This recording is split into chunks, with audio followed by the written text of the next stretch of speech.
Hi, welcome to Vanished Voices. We're your hosts. I'm Jenna.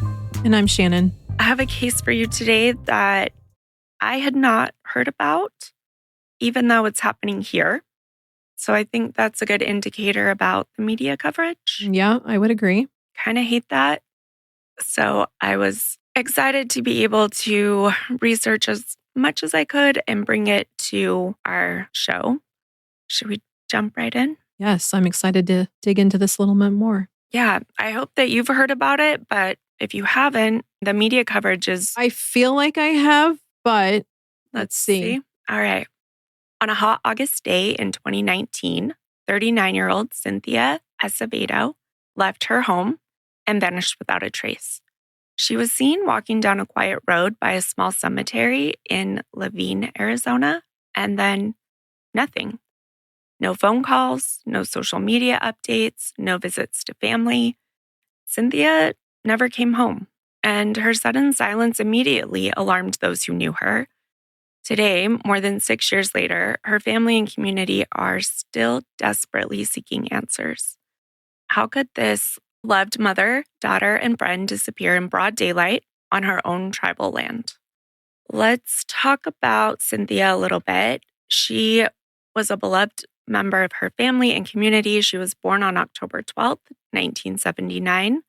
Cynthia is an enrolled member of the Gila River Indian Community, part of the Akimel Otham, which is Pima, and Peeposh, which is Maricopa, people of Arizona. At the time of her disappearance, she was 39 years old. Cynthia was a mother, a daughter, and a friend. Those close to her describe her as very family-oriented. She stayed in close contact with her relatives. In fact, it was completely out of character for Cynthia to go even a few days without checking in. Her family has noted this multiple times, and they usually emphasize how unusual her sudden silence was. Cynthia's world revolved around her loved ones, and she was known to be responsible and caring, not someone who would willingly disappear or cut off communication. Her mother, children, extended family, they meant everything to her. They are obviously devastated by her disappearance, as well as anxious for answers about what happened to Cynthia. Cynthia lived in the Gila River Indian Community in south central Arizona, which isn't far from the city of Phoenix. The Gila River Reservation is a sovereign tribal land spanning broad desert plains and agricultural fields. Many tribal members live in small communities dotted throughout the reservation. Cynthia's home was in the Gila Crossing area near Laveen, Arizona, a semi-rural area on the southwestern edge of Phoenix. Laveen itself is a community known for its mix of suburban development and farmland, bordered on the south by the Gila River Reservation. Cynthia grew up here, and her family has really deep roots to the area. Everyone knew her in the community. She was often seen walking or driving around locally to visit relatives or friends. Life in Gila River is tight-knit. Families often live close by. It's common to run into cousins or elders at the local store or church, and Cynthia was no exception. She was deeply woven into the fabric of this community and regularly spent time with family. All of this to say that her disappearance was really unsettling to those who knew her. If Cynthia went missing here on her own familiar turf, something must have gone terribly wrong. Physically, Cynthia is a Native American female. She's about 5'4". Some resources say 5'6", but more commonly, and in the FBI information on this case, it says 5'4". Okay. She weighed around 230 pounds. Okay. So she lived on the Gila River community, not actually in Laveen. Right. Okay. Yep, exactly. So on tribal land. Right. Okay. Mhm. Cynthia has long, straight brown hair and brown eyes. She also has a scar on her left cheek near the corner of her mouth. Photographs show Cynthia with this warm smile. She had a gentle face, often framed by her dark hair. On the day she vanished, Cynthia was wearing a black blouse with silver streaks, light gray shorts, and she was carrying a brown purse. This outfit is noted by family and authorities. and would be an important detail in identifying her if she were spotted. Cynthia left behind all of her belongings. As far as her family can tell, they didn't notice anything missing. They said she did not take a suitcase or any known personal items that would suggest a planned trip. For all intents and purposes, Cynthia expected to be back home that day. She had even made plans with family for upcoming days. Did she live with family members or did she have her own place? It sounds like she had her own place. So it's interesting that they knew what she was wearing. And I'm not sure if she had seen them earlier in the Or maybe day. social media pictures pointed out what she was wearing. I don't think so. Okay. I didn't see any pictures of her from the day she was missing. Okay. There was a witness that saw her walking. Oh, okay. And that's how they figured out what she was wearing. And the witness knew her. Yes. Okay. And that's where it gets a little bit like we're going murky. off of the best. Yes. Yeah. But we don't know if that's exactly when she went missing. Okay. We just know that's the last known sighting or witness confirmation of Cynthia. Okay. The family says that Cynthia was grounded. She was a responsible person with strong family ties. And to their knowledge, she wasn't struggling with any known issues that would give her a reason to run away.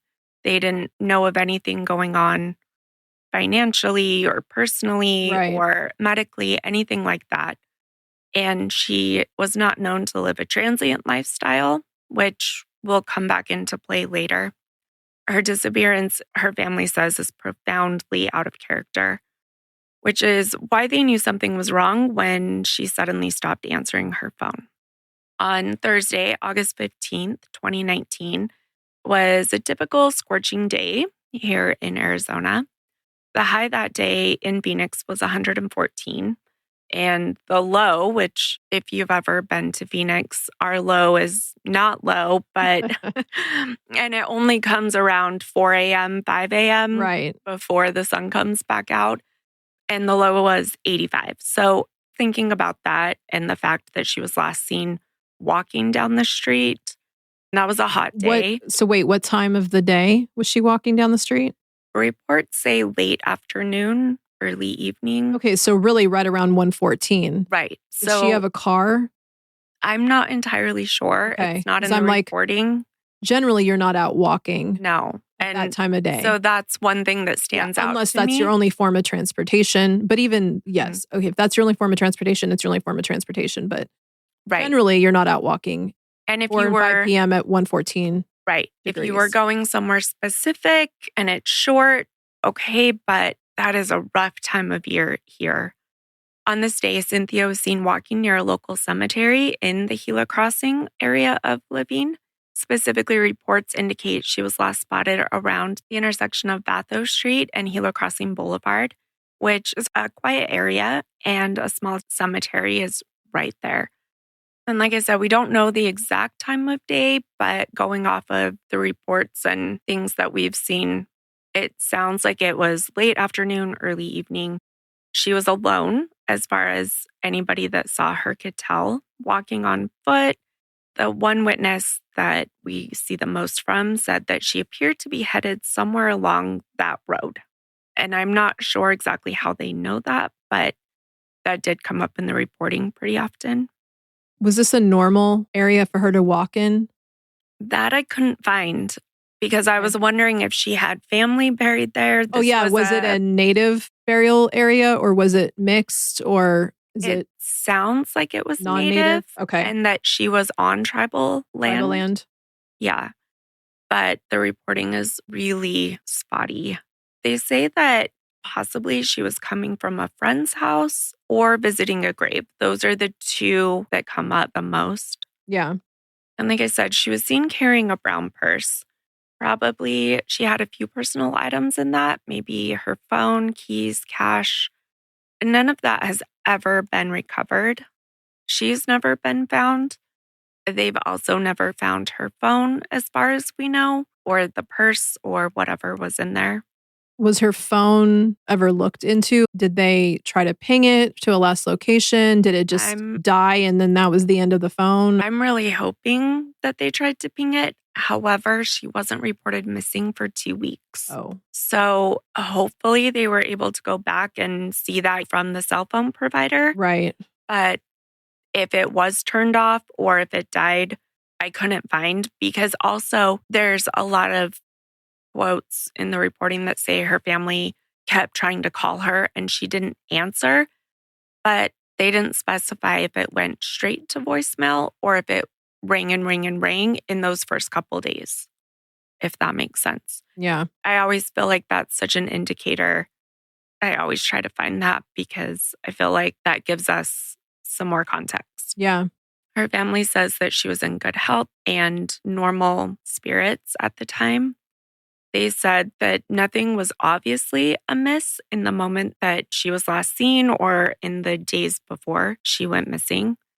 We don't know what happened after Cynthia was seen walking near the cemetery. So we don't know if someone approached her on the road. Maybe a familiar face offered her a ride that she accepted. I mean, it was really hot outside. We don't know if a stranger forced her into a vehicle against her will. We don't know if she made it where she was headed, because we don't know where she was headed. It doesn't sound like it was in the direction of home. It sounds like she was headed either to the cemetery or to a friend's house. But no friends came forward and said, yeah, she never showed up and we were supposed to get together. The only thing that looked like it was planned was events with family, and not that was later in the day. Future days. Oh, not even on that night. day. Okay. Yeah. And no one has reported seeing or hearing from Cynthia after that sighting of her walking by the cemetery on August 15th. As far as we know, there were no obvious signs of a struggle at the scene. Nobody found an abandoned car. And again, I don't know if she had a vehicle or not. Right. They didn't find her purse. There was no phone, at least that authorities have disclosed. And we know that they can be really tight-lipped as they're trying to get to the end of a case. So I am really hoping these things were done. But like I said, she wasn't reported missing for so long. For Cynthia's family, the fear set in quickly. They're used to her frequent contact. She would talk to her mom every day, at most going 2 days. She popped in to visit relatives very frequently. When a couple days passed and no one had heard from Cynthia, her mother grew concerned. By all accounts, she was responsible, considerate. They said if she had planned to be away or wouldn't be able to get to her phone, she would have told them. In that first week in August of 2019, calls went unanswered. And like I said, I don't know if they went direct to voicemail or they rang, left a message, and she never got back to them. So at this point, though, the family, clearly they're concerned, but are they still thinking it's just, okay, there's an explanation and not, okay. Yep. They asked around the community and no one had seen her since that Thursday. It wasn't like her to not return calls. Even they're saying if she had gone out of town, she still would have told responded. Somebody, yeah. Exactly. Well, yeah, if you have a cell phone, even if you're in another state, you're going to be like, yeah, I'm, whatever. Right. I headed to New Mexico or went with a friend. I don't know. Her family continues to stress how uncharacteristic it would have been for her to take a sudden trip or go away with no explanation.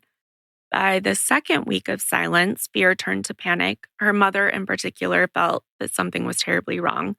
She says her mother's intuition was in high gear, day after day with no contact when she's usually talking to her. Mm-hmm. By August 31st, 2019, so 16 days after Cynthia was last seen, her family decided to go to authorities and report her missing. And I do see both sides of this. I see wanting to find her, wanting to assume that it's something normal and ordinary. Yeah. Also, if they had gone, they might have been told she's an adult. She can do what she wants. Well, and I think because I see this over and over again, people are like, you don't expect it to happen to you. It's something that happens on the TV. Yes. So, of course, you aren't trying to go down the negative road because you can't, but like, no, this isn't my life. This happens to other people. Yes, exactly. And you're just Right. wanting them to call you back. Right. And I remember my two youngest were outside playing when one was 5 and so one was 7. And I would stick my head out the window and check because I knew where they were. I could see them from my house. And so every 15 minutes or so, I'd check. Well, then finally they weren't there. So then I started walking the entire neighborhood and I can't find them. We're talking, I had just seen them 15 minutes before. And I'm literally freaking out. And I just remember having the thought like, oh my God, am I going to have to call the police and report my kids missing? Like, I don't want to have to do that. Right. And so I kept walking. Well, then all of a sudden I spied their scooters at a neighbor's house. Now, it wasn't somebody I knew. They didn't tell me they were going over there. I didn't have permission. But I went to the door and knocked and the lady let me in. And it turns out they were playing with her daughter. But I was like, both of you need to come home right now. The mom instantly knew from my face. She's like, I'm sorry. I thought, and I'm like, it's not your fault. Yeah. They should have known to at least come and ask me if they were allowed to come over here because I'm expecting them to be down in, I will call it the ditch, but it was like a wash or whatever with grass. Yeah. Playing down there, not literally, and it's the house on the other side of the street, but behind me. I literally walked all the way around. Yeah, I can't get to the ones on the... before I, but again, I spotted the scooters, thank God. I remember panicking, thinking, oh my God, am I going to have to call the police to report my kids missing? Mm-hmm. And how terrifying, yet at the same time, you feel cringy. So I actually get it. Yep. And these were a 5 and 7-year-old. Yeah. Not a full-blown adult. As an adult, I think you're going to hesitate naturally just a little bit more, even if you know it's out of character, because you just don't want it to be true. And that makes it real. Mm-hmm. Absolutely. So I do see some things saying, why did it take 2 weeks? I disagree with that. You can't know what the end result is going to be in the moment. And like I said, the police might have told them to wait anyways until this point. As we see over and over again. Exactly. Especially in the Indigenous community. Exactly. Once Cynthia was officially reported missing, it does seem like the Gila River Tribal Police opened up a case and started investigating without dragging their feet, which we don't always see. Right. Okay. Impressed for once. I know. Given that Cynthia is a tribal member and disappeared on tribal land, the jurisdiction fell to the tribal authorities and federal agencies. Well, we've talked about it before, but in the United States, serious crimes like kidnapping or homicide that happens on a tribal community often involve the FBI in partnership with tribal police.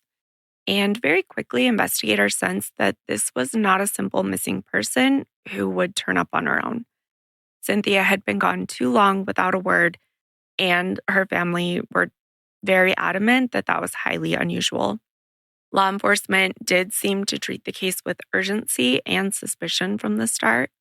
The Gila River Police conducted interviews with family and friends, asking when was the last time they had spoken to Cynthia. Did she mention any plans or meetups on August 15th? Did she have any disputes or troubles that might be relevant? As these questions were explored, no immediate answers emerged that have been shared publicly. I'm not sure if they got answers to that or if it was a little bit of dead end after dead end.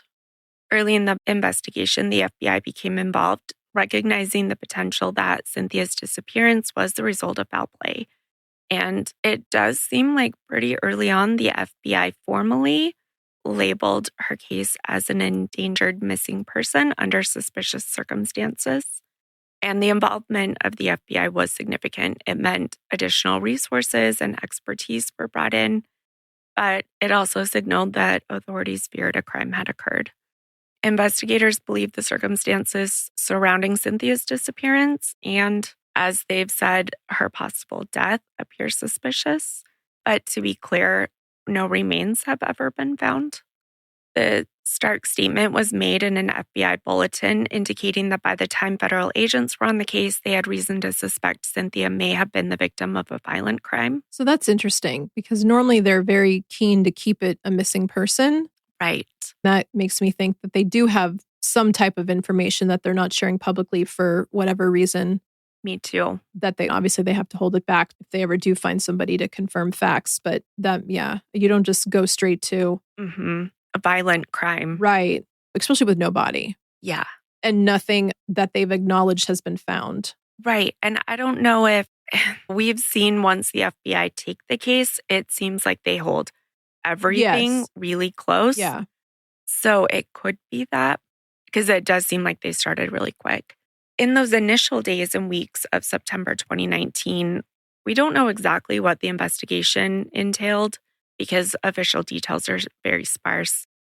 Searches were likely organized, but I can't find official confirmation of that.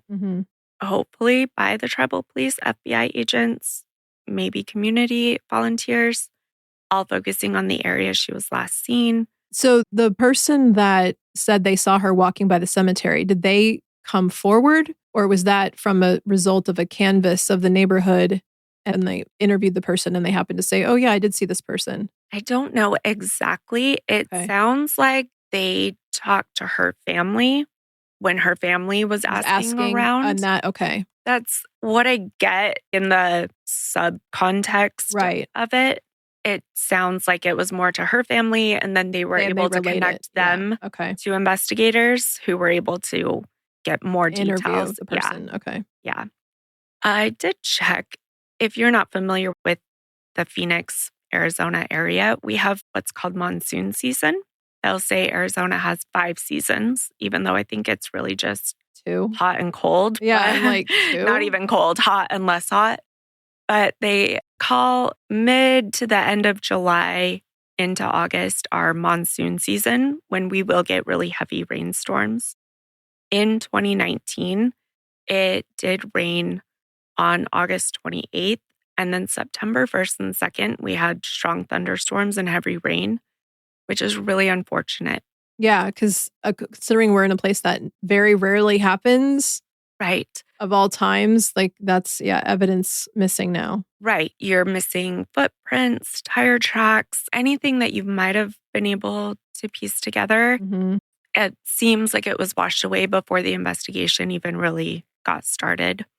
And actually on September 23rd, we had a really big storm system with a weak tornado north of the city.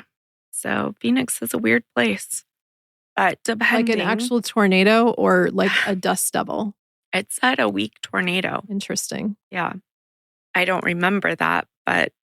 I kind of do, but having lived part of my life in Kansas and actually going through a real life tornado, I'm like, was it really a tornado though? Because Yeah.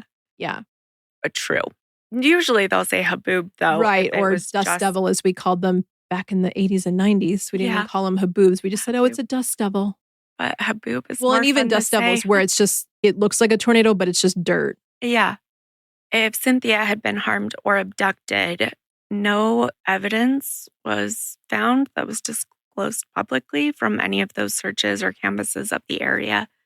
It really seems that the case grew cold really quickly on the surface. Detectives have not shared any information that they have obtained during their investigation, including any evidence they might have if she is deceased or not.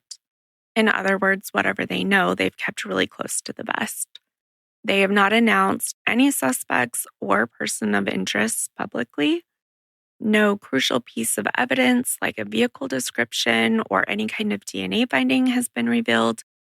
And this lack of public information can be really frustrating, but it can mean a few things. Either authorities don't have solid leads, they don't have leads that they can announce, or they have leads that they're keeping confidential to avoid tipping off any suspects or potential persons of interest. It's also possible that the investigation struggled due to the late start and scarce evidence, possibly evidence being washed away. It seems that Cynthia vanished without a clue, making this a really difficult case. During the investigation, Cynthia's family cooperated fully and never stopped searching on their own. They put up flyers. They have been vocal on social media. They've talked to news outlets whenever they could get coverage. Unfortunately, in 2019, her disappearance didn't make big headlines. There were some local community notices. And then, like I said, the social media. Like local as in only the Laveen area. So it never really made it towards Phoenix or even the East Valley. No, even the news sites. Local. Very local. AZ Central. Yeah. The only one I could find from them, they had a post for Missing and Murdered Indigenous People Day. Oh. And they included her picture as one of 100. Okay.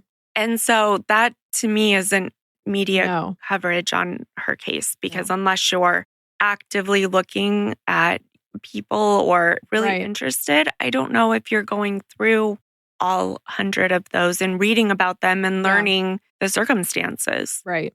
Her family and friends did post in Facebook groups like Missing in Arizona and Unsolved. The biggest place that I found multiple people sharing or bringing up her story was on Facebook in different groups. Okay. Much more than any actual media news outlet. In one plea posted online, an advocate wrote, "Her mother, children, and family deserve answers," which is absolutely true. I wish that there were more comments, because I feel like, and maybe it wasn't as much then, but now the algorithms will show those more when there are more comments. So just a side note that if you see those or you hear those cases, follow them. And comment. Like and comment. Now, do we know how old her children are? I could not find that. Okay. Because I'm like 39. I would think that they would really be under the age of at least 20. Yeah. So I'm thinking they were still minors. But I think so, because it's her mom said this more than her children. Okay. So I'm guessing they were younger. So again, even more weird. She has children that are still underage, assuming, that need to be cared for. Right. I also couldn't find any information on the situation, if they were staying with dad for that weekend or if he was in the picture or not. Or were they at school still? Granted, they're thinking mid or early afternoon, early evening, but were they out of school? Were they still in school? Who was picking them up? Because school has started by then. Yeah, in August. Yeah. School would have been in session for at least a week and a half at that point. Right. Family members led prayer circles and community meetings, asking anyone with knowledge to come forward. The Gila River community is relatively small, and rumors swirled. According to family and friends, they said that people were asking if it was someone local, if it was an outsider. People double-checked their memories of that day. Did I see Cynthia? Did I see a strange car in the area? But if anyone did see something critical, they either didn't realize its importance at the time, maybe they thought other people had seen it, maybe they were hesitant to work with the FBI since they did get involved so quickly. But it seems like there's just this wall of silence in this case. By labeling Cynthia's case as an endangered missing person, law enforcement signaled their suspicion of foul play. They don't do that very often. No, I know. And they don't do it right away. Right. So that gives me some indication. That makes me think that they know more than they're letting on. Right. They offered a reward of up to $5,000 for information. That's not normal either. So that's, again, very telling. And it's still there. It's still being offered as a reward for anyone that can give any information. Yep, leading to an indictment, arrest, or conviction. Typically, rewards are offered when investigators believe that members of the public are withholding information or that someone out there knows something crucial. It's also symbolic the FBI is formally recognizing that Cynthia may have been a victim of a crime, not just a missing person. The reward is publicized on FBI's website and on her missing person flyer, which we'll post. They also had a press release sharing that there was a reward for information, but it does remain unclaimed to this day. As the investigation progressed or struggled, very few updates were released to the public. Cynthia's case remains unsolved to this day. The years have ticked by with no closure. Authorities have periodically re-emphasized the case, especially around certain milestones. I just realized that this was even before the pandemic, and then we went into the pandemic, and that was essentially, Right. 18 months of shutdown? I've And 2 seen a years to, lot of become really cases normal? Yeah. that happened in late 2019, early 2020 that I Mhm. think were really affected by that. Oh, of course they were. Yeah, it's really tragic. Also in 2001, by the way, missing people that went missing, right? Oh, right around 9/11? Yeah, Oh. yeah. We'll have to talk about that later. Hmm. In 2023, more than 4 years after Cynthia vanished, the FBI and local media did highlight her disappearance. But again, we live here and I have not seen anything about it. I follow Missing in Arizona, so I'm wondering if that's where I've maybe seen Hmm. a post, especially when Like if it this was shared last around in August. August. Yeah, Yeah, it was popped back up in my feed. I hope so. An FBI press release around that time reiterated the key details that Cynthia was last seen on or about August 15th, walking near the cemetery in Laveen. Investigators still to this day say they believe her disappearance is suspicious. Throughout the investigation, one painful reality loomed for Cynthia's loved ones. Investigators privately fear that Cynthia may no longer be alive. And again, nothing has been shared to lead to why they believe that, but it seems to come up much more in reporting and details on this case than most that I've seen for missing Indigenous women. I'm going to assume and go out on a limb here that the FBI has reasons to say that. Agreed. They don't say that very often. And with them getting involved so quickly, I believe that they were checking her bank account, trying to track her phone Right. or see if they could see messages. At least it wasn't a longer period of time to where they couldn't get into the phone records or whatever it might be. Well, just the fact that they're using possible death. Mhm. Again, they're not gonna say that And with violent crime. right, unless they have really good reason, because why would you put that out there if you don't really know yet? Right. And to offer that reward as Yeah. well. With so little publicly revealed by authorities, Cynthia's case is shrouded in unanswered questions. People online, and I don't even see a ton online. I haven't seen it covered in any podcast or anywhere else like that.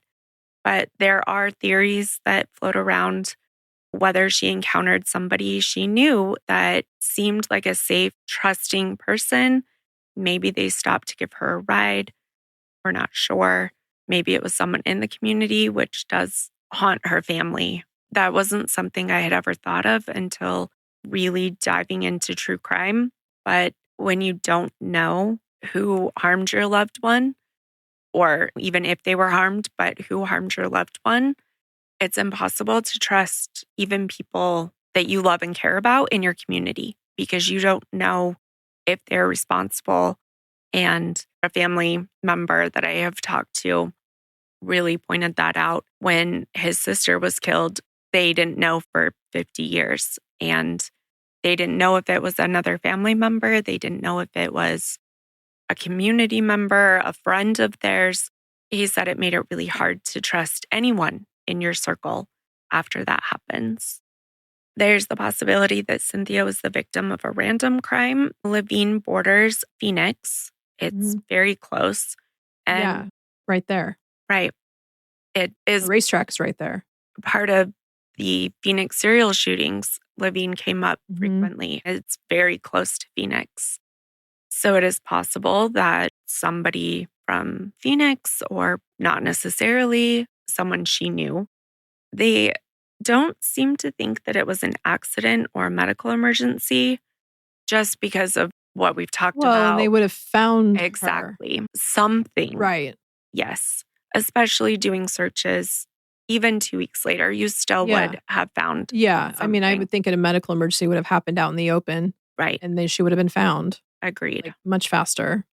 People question the initial response, and rightfully so, because many missing Indigenous women often don't get immediate media alerts or law enforcement attention. People do cite the 2 week delay, which we talked about, but it does seem that once police were made aware that Cynthia was missing, from everything I can find, it seems like they got going on the case, but I don't know 100%. It seems like they canvassed neighbors, businesses, looked at surveillance. They had FBI resources almost right away.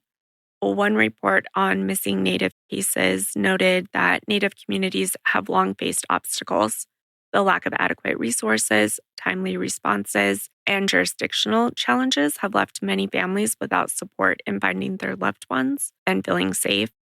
I don't see as much jurisdictional red tape in this case as others. Right. But it's always possible. Yes. Behind the scenes, back and forth. I didn't see anything about. It feels like Gila River immediately got the FBI involved, and the FBI has been actively investigating. Which Laveen would still be part of. Would they have their own police force, or would that be part of Phoenix PD? It seems like it would be part of Phoenix PD. That's what I'm thinking too. Yeah. Laveen is from what I could find. Phoenix. Right. It seems like they're still Phoenix, but because it happened on tribal land, they haven't been pulled in. Right. Yeah. Not that I could find. They're not listed in any of the. But you have the FBI, so really there's no reason to have Phoenix PD involved. At least that part of this case isn't as messy as others. Right, where everyone's just chucking the ball into someone else's court. Right. A rumor surfaced in 2025, so in April, nearly 6 years after Cynthia vanished, a Phoenix local commented on a Facebook post about Cynthia's case, claiming that Cynthia was spotted at a homeless shelter in Phoenix. This individual alleged that they saw someone looking just like Cynthia at the shelter, implying that she might be alive and living unhoused in the city. If true, that would dramatically alter the case from a homicide suspicion to a missing person by choice or circumstance. However, that sighting has never been confirmed, and authorities have not been able to verify it. They have not found any subsequent evidence that Cynthia is living in Phoenix, and also her family does not think that she would leave and only go, say, 10 miles away or less and live without ever contacting them again. It makes no sense to them. I don't know why this person was so certain that they saw her, but they were. It was brought to authorities' attention, but I can't find anything beyond that other than that they can't verify it. It does appear to be the only sighting of Cynthia. Yeah, I'm from anybody. Literally found the comments. Did you? And I'm like, no. Yeah, I don't think so. Because why would she be in an unhoused shelter 20 minutes away from where she, like, come on. Right. Leaving her family for years. And her children, like, yes. No, come on. No. Cynthia's disappearance is a singular tragedy, but sadly, it's not an isolated case. In Arizona and across the United States, Indigenous women and girls go missing or are murdered at alarming rates, often with very little media attention or resolution. While we focus on Cynthia's personal story, I also want to point out a couple things that fit into her case, as well as Indigenous women in Arizona and the U.S. Arizona, according to most places, ranks third in the country for the highest number of Indigenous missing persons cases. According to 2022 data from the National Missing and Unidentified Persons System, only 2 states, and this is in 2022. I know we all do we just turns flip being the top of this. Yeah, but in that one, only 2 states, New Mexico and Washington, had more open Indigenous missing cases than Arizona. More than 25% of murders of Indigenous women in Arizona go unsolved, which is significantly higher than for most other demographics. Shockingly, 1 in 3 murders of Native Americans in Arizona is never even reported to the FBI. That stat blows my mind. And we've talked about how Arizona doesn't have to put cases into NamUs. But this one, I don't know why 1 in 3 are not reported to the FBI. Yeah, because does that just mean that the tribal police are not bringing them in, or it's either is it the whole because we have hot potato FBI Maricopa County sheriffs. You have all the different jurisdiction of the cities within Maricopa County, which is Phoenix, and then the tribal police. Plus the BIA, which we haven't even talked about today. Yeah. So many different places. That's where I look at the numbers of who has the highest, and I'm going, well, you don't even have all the information. Well, and we have close access to Mexico. Yes, we are. A landmark study in 2017 by the Urban Indian Health Institute found that Arizona had the third highest number of MMIW cases in the nation, with 54, and I quote, known cases statewide at that time. So known cases, what is the real number? And 54 doesn't really seem like a lot, but if you're only counting open and then plus just the Phoenix metro area, right, that's a lot. Yeah, urban. It did include the city of Tucson, but the point of that study was just... Which Tucson is even closer to Mexico. Yes, very close, like an hour drive. Right.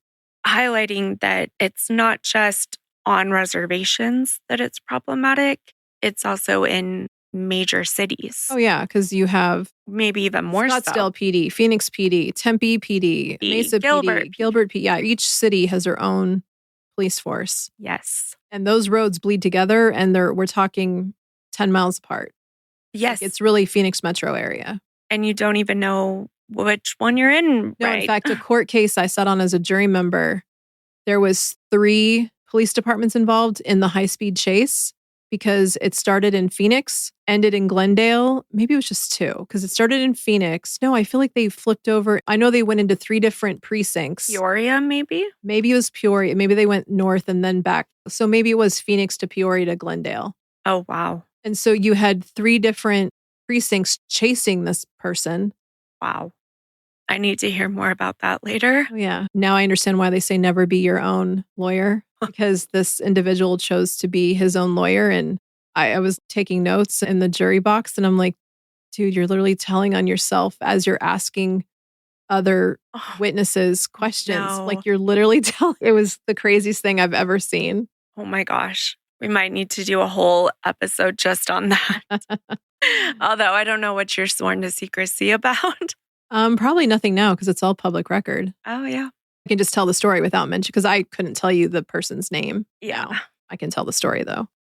That's a really good point, though. It is very easy to drive through. Oh, yeah. Multiple high-speed cities. Chase. Multiple, unmarked were going after him. Yeah. Because he had, now I'm telling the story. He had, I don't even have to say allegedly anymore, because he was convicted of it, but had held 3 people, 1 carjacking, but held 3 different sets of groups of people at gunpoint and stole their belongings. Word. And then the last one, when he stole their vehicle. What year was this? My jury trial was in 2014 going into 2015, because the trial was over the holidays. I didn't even know how I got picked. I was like number 100 and whatever. And all of a sudden they get down to me and they're like, you're chosen. And I'm like, how? There was like 100 and some people before me. But it was because of the holidays. So the trial was really probably only 3 weeks long, but it expanded like 6 weeks long, because we could only go in a couple times a week due to holidays and the lawyers and the judges' other schedule. And then they got their vacation, and so did we. So yeah, it went from December into January of the next year to finish. Wow. And then we only deliberated the same day. Why would you be your own lawyer in that? He literally told about his former crime. So he introduced it into evidence. Oh my. And even disclosed what it was. And we're like, what, buddy? I was just floored. And supposedly, because he had done a 10-year bid already. Oh. As a minor, but introduced his minor record into the record. I was my. Yeah. And then the prosecutor was able to ask specific questions about that, because he introduced it. Right. He was trying to say that he had been railroaded as a kid. But again, the way he did it, I was like, you're like telling on yourself. A professional could have presented that differently. Yes. And when you are acting as your own lawyer, you do have an actual lawyer there to help. But that didn't help. And then he put himself on the stand to then be the witness. So then that lawyer that was there does his proxy. So it was his own questions that he was having the lawyer read to him. Oh my. That's where I was like, you answering that is now contradicting what you just asked as the lawyer to a previous witness. It was literally the craziest. This is now why I understand why they say never, ever, ever represent yourself. Because yeah, I understood what angle he was going for, but because he put himself in the situation on both sides, the contradiction was very clear. So it completely made him look like, okay, either you're lying on this side or you're lying on this. Like either way, one way you're lying, therefore you're lying. It was so crazy. And once you lie about one thing in court, well, and your whole credibility is shot. Because there was 3 different groups involved of people that had been robbed at gunpoint. You had a slew of witnesses. They were all able to identify him. Now they were like, well, he's clearly lost weight and has grown out his hair because in his booking photo, he was heavier and then was shaved head.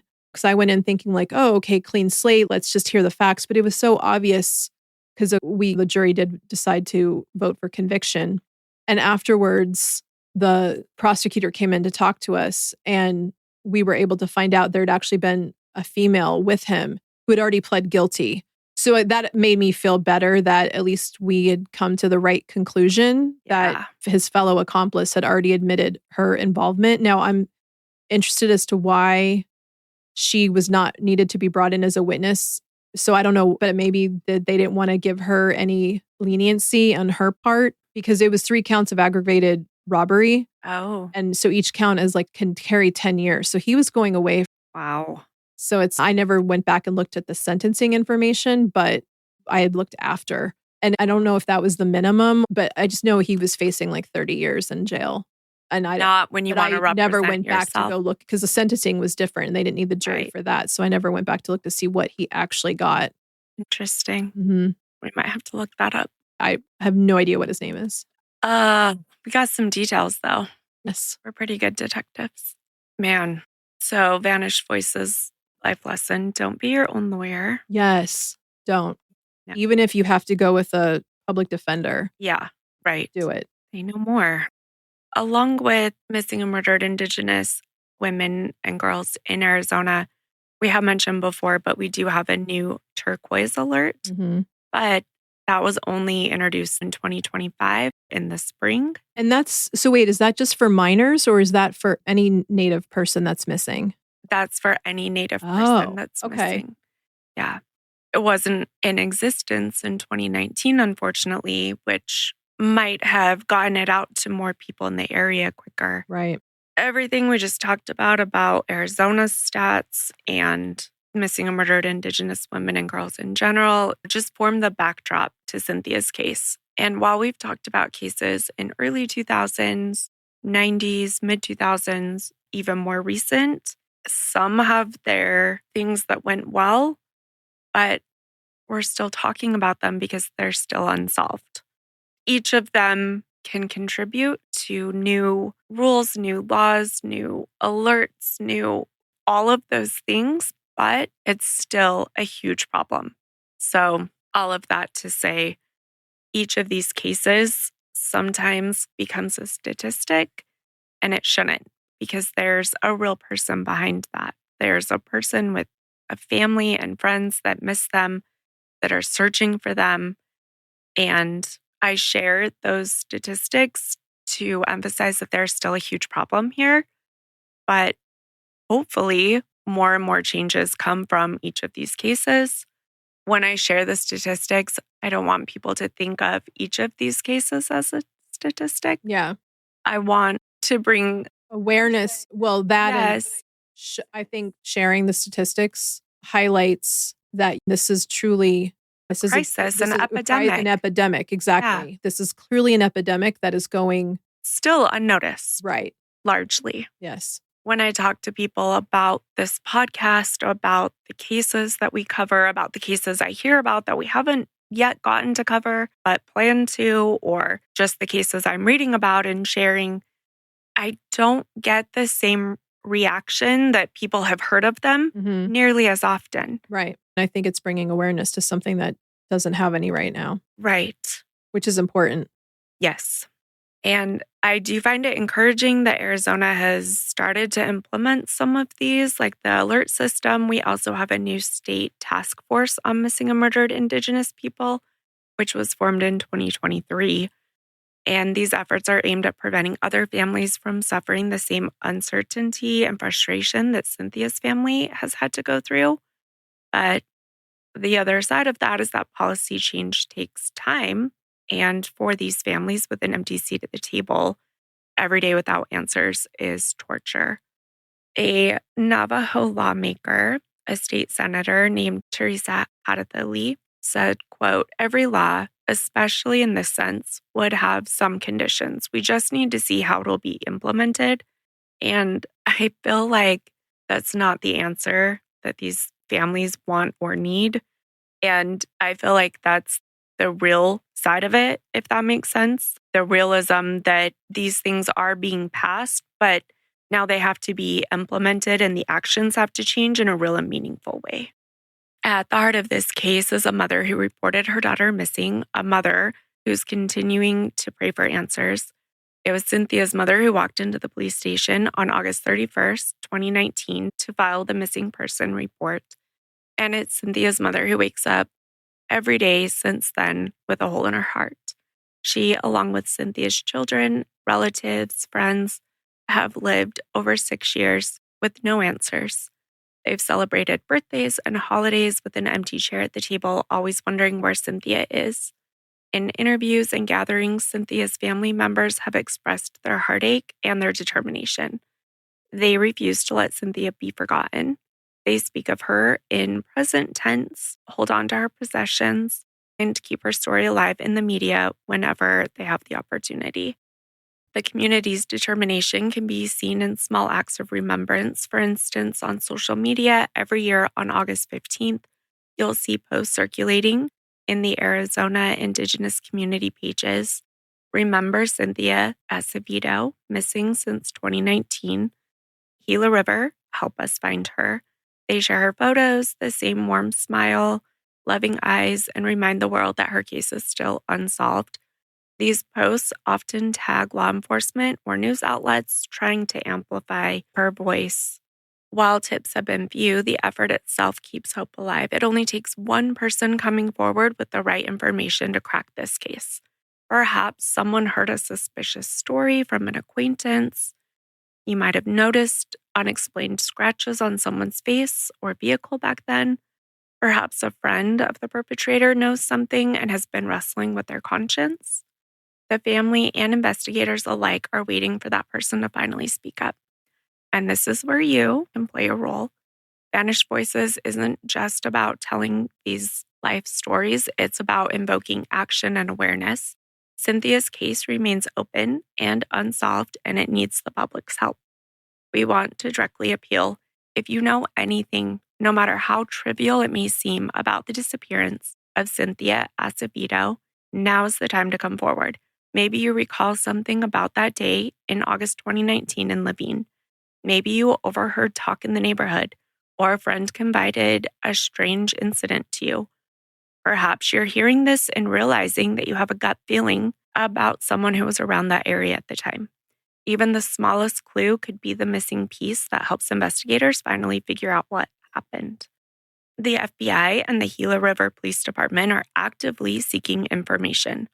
They have provided contact details for tips, and remember, you can stay completely anonymous if you prefer. Don't forget, there's a $5,000 reward. That's right. To contact the FBI, who is offering that reward, you can reach their office at 623-466-1999, or any local FBI office can take your tip. You can also submit a tip online. The FBI has an anonymous tip line, and we'll post a link. You can also contact the Gila River Police Department at 520-562-4511. And this is the direct number and the lead local agency that's handling Cynthia's disappearance. And we'll post all of that in the show notes. And again, when contacting authorities, no tip is too small. Even if you think, oh, this is probably nothing, let them decide if it's probably nothing. They want any and all tips. It could be that missing piece that completes the puzzle. Beyond tips, there are other ways to help share Cynthia's story. Social media, community bulletin boards, keep her name out there. The more people know about the case, the better the chances that one crucial lead surfaces. Cases like this can be solved even after many years. It only takes one break, one tip. As we conclude this episode of Vanished Voices, the story of Cynthia remains a troubling, unsolved mystery. Cynthia is not just a statistic or a story. She was a vibrant, loving, caring person who should be 46 years old today, maybe watching her children grow, spending time with her mom, living her life in that Gila River community that she called home. And just remember that every missing person matters. Cynthia matters. Her life, her voice cannot be allowed to simply vanish without resolution. Thank you so much for listening. Again, if you know anything, please reach out and share it. She has been missing since August 15th, 2019, which is far too long. Let's help her bring her back where she belongs. If you'd like to learn more about the resources and sources we used to create today's episode, visit our blog linked through our website at vanishedvoicespodcast.com. We would love it if you would connect with us on Instagram, TikTok, YouTube. Just search for @VanishedVoicesPod. We'd love to hear your thoughts, feedback, and case suggestions for future episodes. If you found value in today's episode, please take a moment to rate, review, and share the podcast. Your support only helps us reach more listeners, but also helps amplify the voices of those who can no longer speak for themselves. You can find Vanished Voices on Apple, Spotify, Amazon, YouTube, and all major streaming platforms. And as always, refuse to let these voices vanish. Bye. Bye.